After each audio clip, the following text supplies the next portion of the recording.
I've been working with these new turbos and we've been having a little bit of an issue getting them to spool up. The custom turbos that you might have seen in the previous video, because they're very large and the exhaust side is very large. So I've been having to adjust the wastegates and the actuator and the preload on the actuator. Now there are like no videos about this on YouTube, so I decided that I should make a video. There's also a few people on the Instagram group chat that were asking about it as well. So here we go. So what we have here is, this is a stage 4 turbo. These are actually sold to Evan. He bought these. I'm going to use this stage 4 turbo as an example. Hopefully you're okay with that, Evan. But we're going to use this as an example. I have a spare wastegate right here, actuator. And I'm just going to throw this actuator on here. So this actuator, it operates this arm, which operates this wastegate right here. If it's open, it's going to be letting exhaust pass through here, through there, instead of through the turbine. And that's to help control boost. But if you adjust preload to certain pressures, you're going to, the wastegate won't be able to open as far, and it also will have more pressure on it, so it'll take more exhaust flow to open it. Maybe that doesn't make any sense to you guys, but I'm going to show you why it makes sense in just a second. So I'm going to grab this vacuum pump.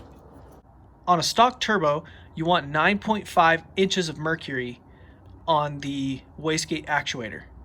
So that's what you want for cracking pressure. Now you might be like, what in the world is cracking pressure?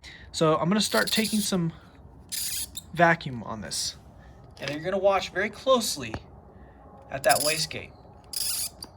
Okay, it started to move. So immediately when it starts to move, I'm going to stop. So it looks like right now it's at 6, it's like 5.5 inches of mercury. So yeah, it's about 5.5 inches of mercury, which is barely any PSI. I'd have to convert that, but that's like probably like 2 PSI or something. So in other words, the wastegate, it starts cracking open at a very low PSI because I need to adjust the preload on this.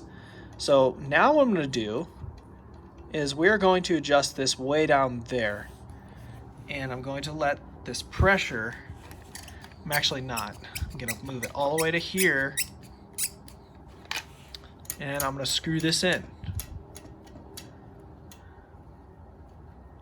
All right. Now, hopefully you understood what I just did. So now I'm going to let the pressure off. What I did by moving this nut down and this nut down is I made the preload on this a lot tighter. So now you will see, I have no idea what I just adjusted it to, but we're going to find out. So I'm going to start adding vacuum, and we're going to watch the rod and see when it starts to move. Okay, it started to move. So that is right at 10 inches of mercury. So just shy of where stock is. It looks like it's actually 10.5. And what's also interesting to note is it will not move as far. So let's start taking all the pressure out of it. So the wastegate is not moving any further. So that is how far it will open. That's the maximum amount that it's going to open with 10 inches of mercury cracking pressure. What if we moved it all the way to the very end? We'll leave like just enough to get this little thing on here, because I want to see how much we can possibly get out of this. If you have stock turbos or you have upgraded turbos that aren't anything too crazy on the hot side, like if the turbine's not monsterly huge like mine is, then I would not change it. I would leave the cracking pressure on the wastegate actuator to what stock is, 9.5 inches of mercury. If you change it and make it stiffer, you run the risk of overspeeding your turbos on a tune, and you know that's just not good. Let's see what we get cracking pressure to on this. I'm curious. Wow. Okay. I'm also curious, how far can we get the wastegate to move at this rate? Wow, it still moves. Still opens the same amount. No, it actually doesn't. Slightly less. That still opens a fair amount though. And I think Ford designed it like that specifically so you don't do what I'm trying to do. Oh dear. So yeah, it looks like I'm probably gonna end up adjusting these, but I didn't get to see what the cracking pressure was. Basically, the second it starts moving, right there. So we are at 12 inches of mercury. So that is probably what I'm going to do to my truck, and we will see what it does. And this is pretty aggressive. That's keeping them, I'm pretty sure 12 is like 6 psi, about 6 psi of cracking pressure.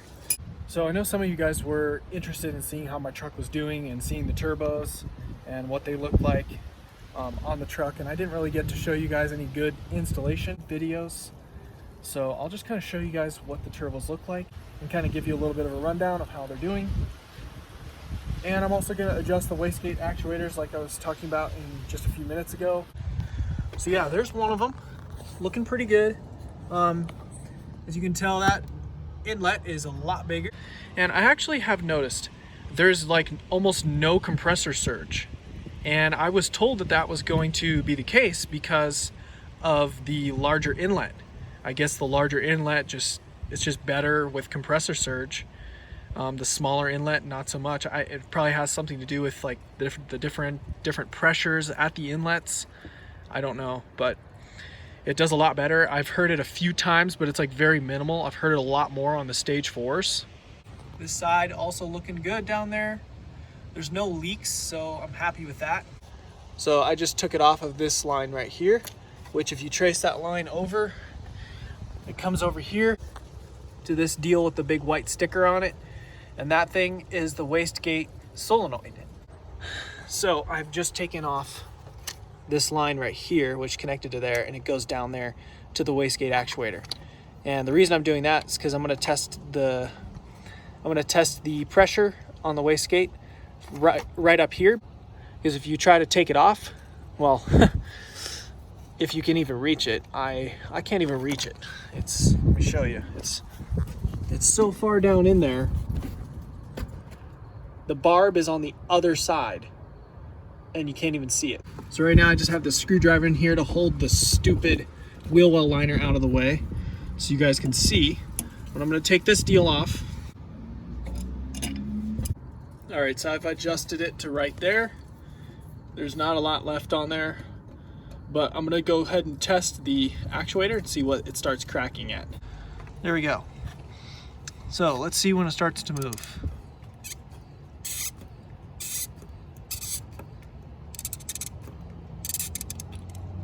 Right there. That's about 10, 11. Started moving at 12.5.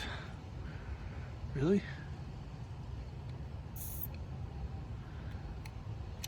Let's try that again.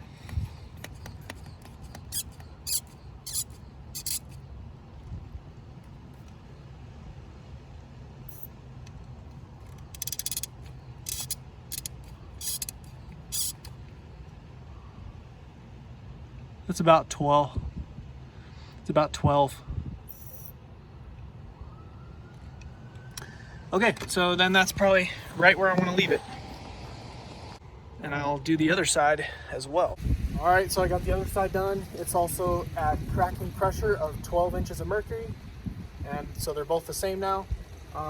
It's starting to rain. It's sprinkling a little bit. I don't know what's going on with that. But that's it for now. Thanks for watching, and we'll see you later.